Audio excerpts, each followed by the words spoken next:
Guys doctor Jayesh है। आज हम लोग बात करने वाले हैं नेक पेन के बारे में। नेक पेन जो बहुत ही कॉमन है बाइकर्स में या डेली लिविंग में, ठीक है। तो नेक पेन क्यों होता है? नेक पेन हो रहा है फॉरवर्ड नेक पोस्चर की वजह से। आजकल हम लोग सभी लोग ज़्यादा मोबाइल यूज़ करते हैं, ज़्यादा कंप्यूटर यूज़ करते हैं, इसकी वजह से फॉरवर्ड नेक पोस्चर हो जाता है।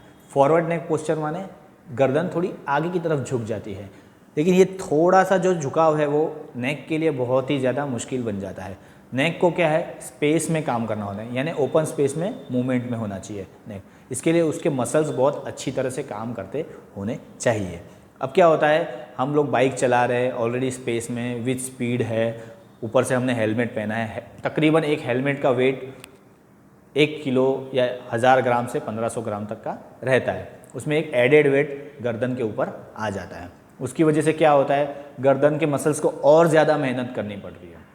अभी गर्दन के मसल्स की बात करूं तो मेन मसल है डीप सर्वाइकल फ्लेक्सर्स और एक्सटर्नल सर्वाइकल फ्लेक्सर्स। अब ये डीप सर्वाइकल फ्लेक्सर्स जो होते हैं वो गर्दन को स्टेबिलाइज करने में बहुत मदद करते हैं। गर्दन की जो स्पाइन है, जो सर्वाइकल स्पाइन बोली जाती है, उसको स्टेबिलाइजेशन में बहुत मदद करते हैं डीप सर्वाइकल फ्लेक्सर्स। अब ये बहुत छोटे छोटे मसल्स होते हैं, तो इनको बहुत लो लोड एक्टिविटी देनी होती है। अब ये डीप सर्वाइकल फ्लेक्सर्स और एक्सटर्नल सर्वाइकल फ्लेक्सर्स में फ़र्क क्या है? एक्सटर्नल सर्वाइकल फ्लेक्सर जो होते हैं वो गर्दन की मूवमेंट में ज़्यादा काम आते हैं। तो डीप होते हैं स्टेबिलाइजेशन के लिए, एक्सटर्नल होते हैं मूवमेंट के लिए। अब एक्सटर्नल वाले अच्छी तरह से काम करें तो मूवमेंट ही हो रही है, लेकिन डीप वाले अच्छी तरह से स्पाइन को बैलेंस नहीं कर पा रहे, स्टेबिलाइज नहीं कर पा रहे। उसकी वजह से क्या हो रहा है, पेन शुरू हो जाता है।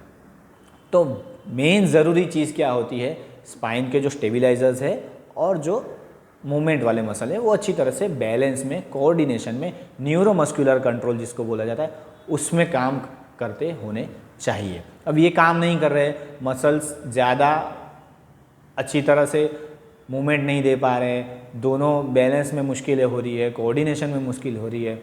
इसकी वजह से क्या होता है, हमको पेन डेवलप होता है।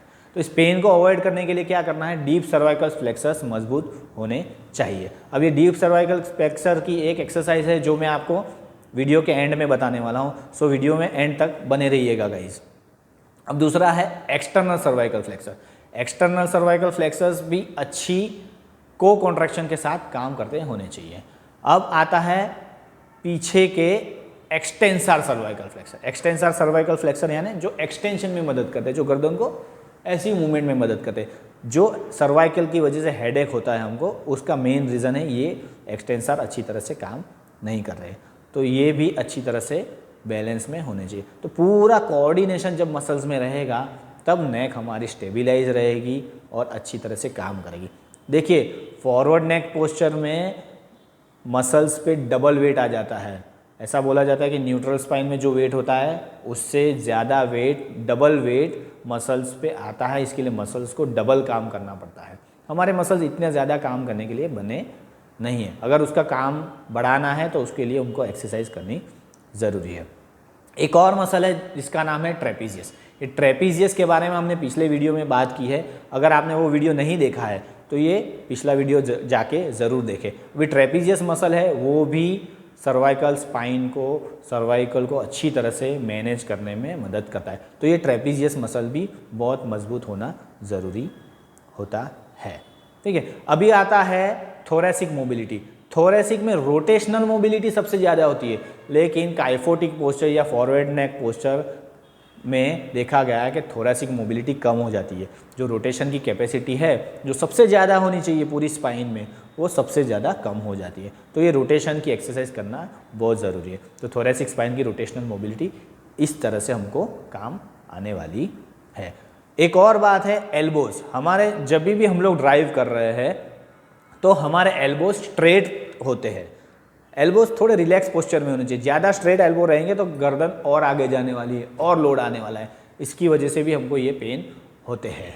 तो हम लोगों ने बात की डीप सर्वाइकल फ्लेक्सर्स के बारे में, सर्वाइकल एक्सटेंसर के बारे में, एक्सटर्नल सर्वाइकल फ्लेक्सर्स के बारे में, ट्रेपीजियस मसल के बारे में, मोबिलिटी के बारे में और एल्बोज के बारे में। ये सारा जो मसल्स का गेम है ये पूरा न्यूरोमस्कुलर कंट्रोल, कोऑर्डिनेशन में होना चाहिए। अगर मसल में मिसमैच हो गया, इम्बैलेंस हो गया, तो ये सारे नेक से रिलेटेड पेन आपको आने ही वाले हैं। अभी फ्यूचर में आपको ऐसे ही वीडियोस अगर चाहिए तो मुझे कमेंट में ज़रूर बताइएगा आपको किस तरह का पेन है, आपको किस तरह के वीडियोस चाहिए, ताकि मैं आपको और कंटेंट बना के अच्छी तरह से मदद कर पाऊँ। अभी हमने बात की थी एक एक्सरसाइज के बारे में, तो थैंक यू गाइज, अगर आप लास्ट तक टिके हो तो थैंक यू वेरी मच। एक एक्सरसाइज है जो सर्वाइकल डीप फ्लेक्सर्स की है। उसमें क्या होता है, ये फॉरवर्ड नेक पोस्चर हो गई है, ये चीन थोड़ी आगे है, उसको थोड़ा पीछे यूँ लाना है, यूँ। इस तरह से हम लोग 20-25 बार रोज़ करेंगे। ये एक्सरसाइज करके घर से निकलेंगे तो हमें नेक पेन अवॉइड करने में फ़ायदा मिलेगा। Thank you guys.